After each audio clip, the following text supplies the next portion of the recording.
Send your true encounters to storiesforaries@gmail.com, and I might just read it in one of my next videos. Thanks for stopping by, and as always, thanks for listening.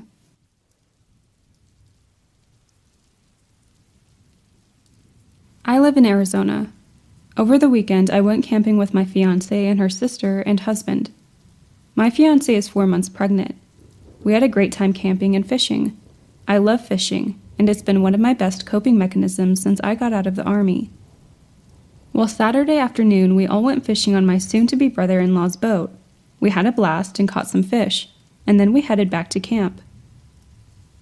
That night, I felt like going fishing again, because fishing at night is usually a good time. But no one else wanted to go, and my fiancé was actually already in the tent getting ready for sleep, so I decided to go by myself and fish from the shore of the lake. This was around 10:30 p.m. Well, I was out there for a good 45 minutes, with no odd interruptions, just enjoying the peace and quiet. Then I hear a loud snap about 30 meters away. I've been taught to observe my surroundings and always be on guard.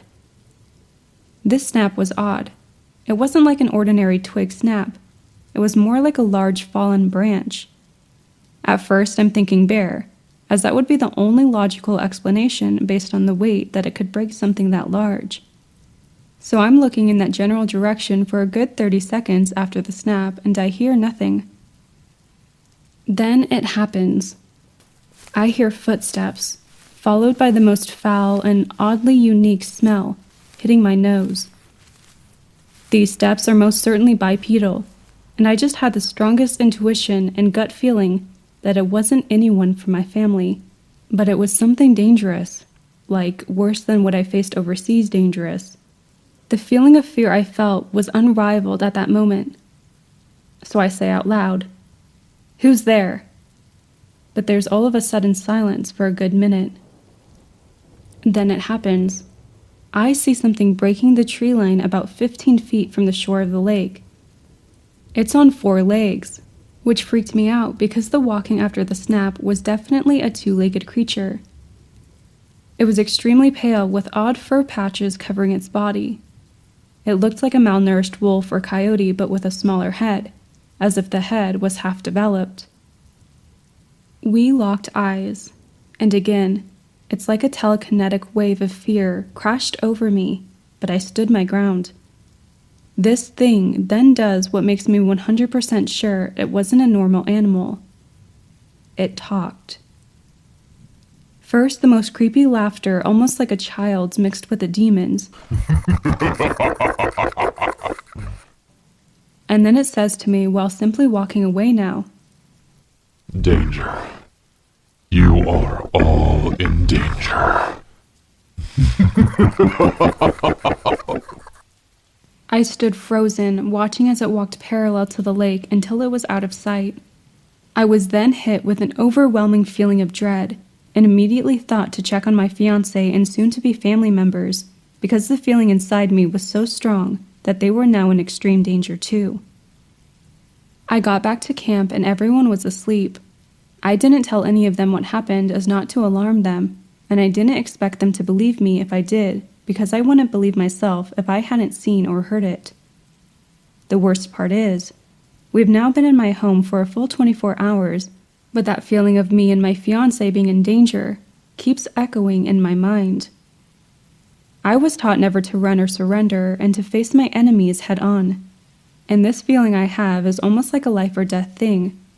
Kill it and be safe, or feel like me and my fiancé are going to die for God knows how long. I have training and have dealt with enemies before. Should I go back alone and prepared? What should I do? My fight or flight response hasn't been shut off since we've gotten back home, and most of me wants to go back, prepared, and face this thing. Honestly, what should I do?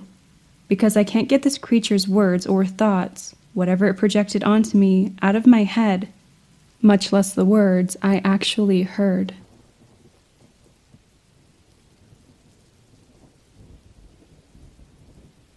I went to Nebraska Nation Forest every long weekend with 2 friends who all call Hallie and Todd.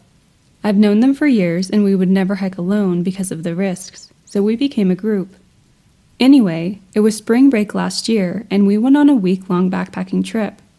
It was a 7-hour drive there, and I, being 14, couldn't drive, but Hallie was 16 and Todd was 15.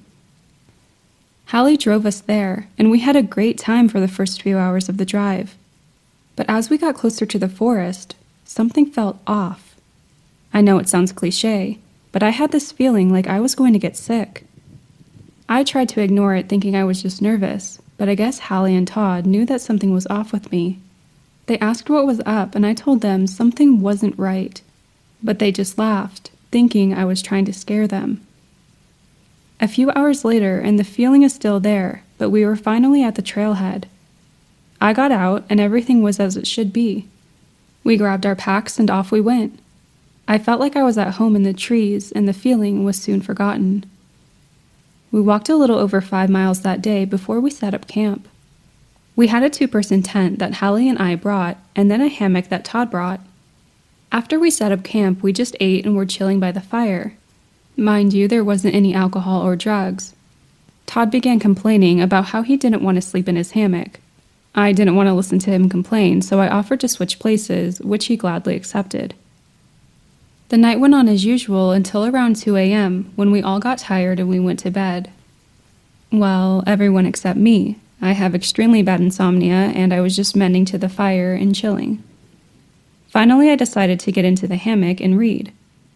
So I put out the fire, grabbed my headlamp, and got into the hammock. I noticed that something was off, but I couldn't place it. And then I noticed that everything was silent. Completely silent. No crickets, no animals, nothing. My skin started to crawl, and I knew something was definitely off. I turned out my headlamp and laid down and kept silent. I wanted to try to hear some type of animal to ease my worries. That's when I heard it. Something was dragging against the tent. I wasn't even 5 feet from the tent. It freaked me out, and I did something really stupid. I called out my friends' names. Then the noise stopped. I got no answers, but this feeling of dread was something that I haven't felt before or since. And then I felt something. Something poked the hammock. And it wasn't a soft poke, it was more like a jab. It was horrifying. What the hell had just touched me, and where was it? I was frozen. I also suffer from anxiety, and I felt the panic rising in me. I couldn't understand what was going on, and then I made another mistake. I decided I wanted to see what jabbed me. All of this happened within seconds. I reached up and clicked on my light, and then I saw it. There was a creature about 4 feet above me, staring at me. It was kind of hunched over. It was about 3 feet off the ground, so this thing was probably 7 to 8 feet tall. It looked like a dog, but also it didn't.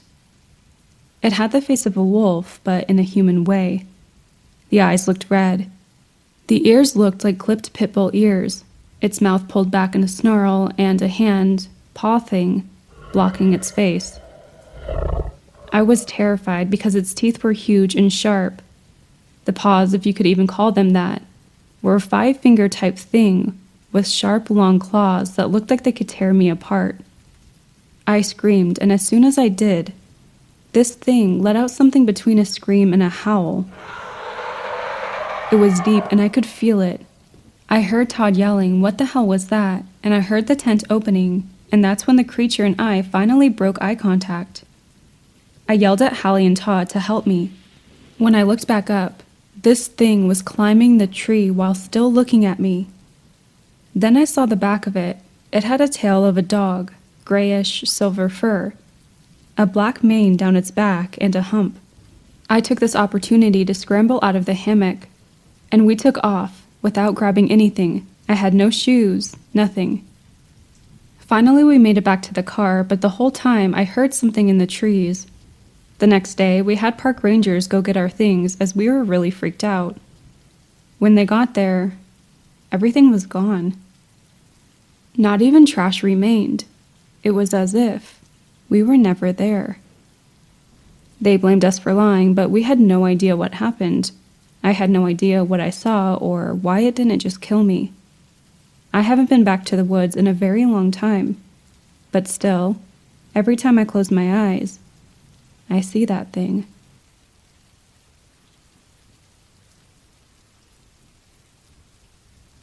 There has been a lot of conflict between my family and my grandfather's side of the family. You see, my side of the family all grew up and went their different ways in life, such as leaving the nest when it was time to go.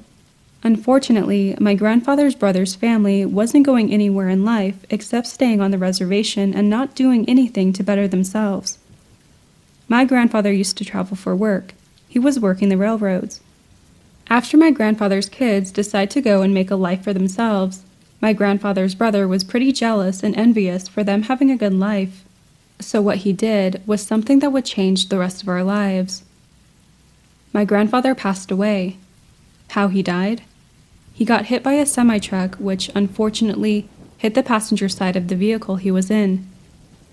He possibly could have made it if the police hadn't moved him, but they did, and he passed away on the scene. The minute my mother found out, she was distraught, yet she called her sister to tell the news, and called the airport to buy plane tickets to Arizona. She packed our bags and we left North Carolina. When we got to Arizona, my grandmother and her side of the family were waiting for us. My mother told me that when she exited the gate, she swore she saw my grandfather holding my grandmother. She told her mom that her dad wasn't dead and how he is right there, holding her. She let everything out and tears began to drop. I didn't understand at the time because I was only 4 years old. After we left the airport, my family were all together and supporting one another. It was only then that I realized something was wrong, yet I didn't know what had happened. After my family buried my grandfather, his brother's family tried to demand money from his will. My grandmother was confused at this point because why would you bring up money at a time like this? My grandfather's brother didn't get anything from his life insurance, so life moved on. Then my grandmother and my family went to go see a medicine man and do a protection prayer amongst our family, and to find out why my grandfather's passing was so suddenly. When we went to see the medicine man, he provided information about the misfortune of my grandfather's passing, and that's when we began to see my grandfather's brother differently. You need to kill a relative in order to possess black magic, and to be able to do bad things to those you want to cause harm to. But you can also use black magic to turn into a skinwalker. This is why my grandfather died so suddenly, all because his brother wanted what my grandfather had and his accomplishments in life. After we found out who did it, it was clear that we were no longer going to be around that side of the family. For a long time, it was my grandfather's brother who has tried to do whatever he can to get into our lives and to try to mess it up. He changes into a skinwalker and puts bones within our bodies. I've had 3 of them removed, and it can hurt. The bones, from what I remember, look like little shard pieces that were originally animal bones. The medicine man had to suck it out and told me that it was bitter. Before the bones were taken out, I wasn't doing good in school and was always distracted, along with the fact that every time I came home from school, I was just mentally and physically drained. I was always sleeping right after I got home from school and would sleep a while until my mom would come in and wake me up. It was a lot to handle for someone who was only 15 years old at the time. He would also send beings to scare me, my aunt, and my grandmother, but it never works because we always stood up to these spirits and never let them make us feel fear. To this day, he's still alive, and I plan to go back to the place where my grandfather grew up and take his belongings, because they belong to us.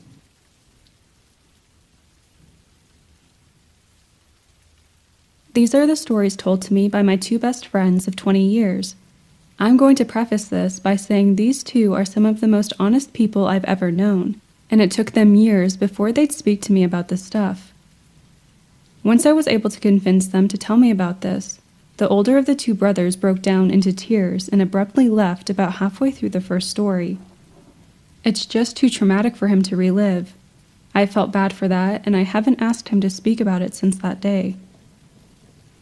His younger brother that I'm closer with provided the detail, as well as their cousin who carries a religious title that's essentially an enforcement position designated to deal with the presence of skinwalkers and related threats. Apparently my friend, the younger brother, was born with a split tongue, like a lizard, and slits in his pupil instead of them being round. You're probably making the face I made when I was first told that, but keep in mind all of this is religious to the Zuni, and they're very serious about it. They don't allow non-tribal members this knowledge, nor do they allow the presence of non-Zuni. You can visit if invited, but you can't stay during certain times. I'll start with the first story they shared when we were around 13 years old, and this is the first experience of many that is too much for my friend to relive. He said he was very young and was woken up abruptly in the night to glass breaking. When he opened his eyes, his dad was already in his son's room, motioning to him to stay where he is and to be quiet, while pointing a large revolver towards the kitchen where the window was broken. Not long after, his dad fired multiple shots, then heard a screech so loud it hurt his ears, with a scuffle in the next room, and saw a shadow on the wall that he said didn't look or move anything like a person. Apparently whatever was in the house immediately leapt out the same window that was broken to get in. He said the adults gathered and left to find it shortly after, but was never told what they found, just that it was definitely a skinwalker. The day after, he broke down into tears talking about it, and surprisingly, he said the shadow and screeching he saw scarred him and is ultimately why they left the reservation. I never asked him about it again. Another instance that the older brother told me was one that left me particularly intrigued, though I'm not sure why compared to some of the other stories. He said they were having some sort of celebratory feast one night, and my friend saw what he described as a very small person stealing their food while the adults weren't looking. He said it was around 1 to 2 feet tall, and when he saw it, he shouted to his dad, and all of the adults dropped what they were doing and started chasing it and trying to corner it. This went on for a while, and during the commotion they realized that there were multiple tiny beings, 2 of which were able to escape into the gutters. He said he remembers everyone trying to reach into the gutters to block them from getting away, but one was caught, and he distinctly remembers his uncle holding it up high by the leg, and he watched it scream in terror. It sounded like a tiny human. Then they tied it up and stuffed it into a cloth pouch and burned him alive over a fire. He said the way it screamed while burning terrified him because he could hear how much pain it was in. But they are human-like. By the way he explained them, they seemed like something that looks like lawn gnomes. He doesn't know if they're necessarily evil, but they kill every single one they come across. Not sure why, but that one really creeps me out. The next one I remember. The 2 brothers were together somewhere out in the wilderness hunting rabbits just outside the reservation. They were walking home because the sun had just went down, but came across a barely standing shack. While being dumb kids with a pellet gun, they went inside, but shortly after, a rock hit the wall of the shack. They immediately go outside and within seconds notice commotion in the vegetation about 30 feet away. They had one flashlight, so they pointed towards the movement, and a human-looking figure stood up and faced them with its head tilted to the side. They described it as very, very pale, with facial features that were not human. He said he didn't know how to explain it and that it just didn't look like a person. Upon seeing that, they immediately took off running back home, and as soon as they did, they see coyotes just sitting alongside the trail, standing off to the side, but all were just staring at them with no fear of their presence, and followed them all the way back. They were told by their elders that they were being warned off, and that the commotion in the grass was the Skinwalker changing form. They said they never went back to that area again, and the younger brother said that he had never been so terrified. As for their cousin that carries the title to those who are there to deal with the Skinwalkers, I ended up getting pretty close with him too, since his cousins are like family to me, and I picked his brain one night. He said they consider them a manifestation of pure evil. They're ruthless, and they know they're not supposed to be around the Zuni people. They're fully aware of their actions. If they find out that a Skinwalker is near, they hunt it down, catch it, and string it upside down over a fire and burn it alive. During that process, He said the sounds that they make is nothing like you'd ever hear anywhere else. He said you can't kill them with bullets, and there's different levels to their abilities. They can affect you in a variety of ways, but always in a negative fashion, such as leaving you sick or dead. If I remember correctly, there's a time every year where everybody but him and others with his title stay inside and lock the doors and block the windows. And then he will walk the town in specific clothing and chant specific words and hunt the skinwalkers with his peers. I didn't really understand, but it was implied that the skinwalkers are expected to be present around this time. But he spoke about it like it's something completely normal. One last story I'm going to share is not from the Zuni reservation. This is a story my uncle told me and takes place in a reservation outside Bernalillo, a small city which is about 20 minutes away from Albuquerque, but I don't remember the name of the reservation. My uncle was a sniper in the Air Force and saw combat in Panama. After leaving the military, he was a firearm instructor for the APD, Albuquerque Police, and then for Bernalillo PD. One day, he gets a call about a drunk guy acting strange at the base of a mountain. He shows up, but he doesn't see anyone there. He gets out and starts looking around, and at the base of the mountain, he finds clothes, neatly folded.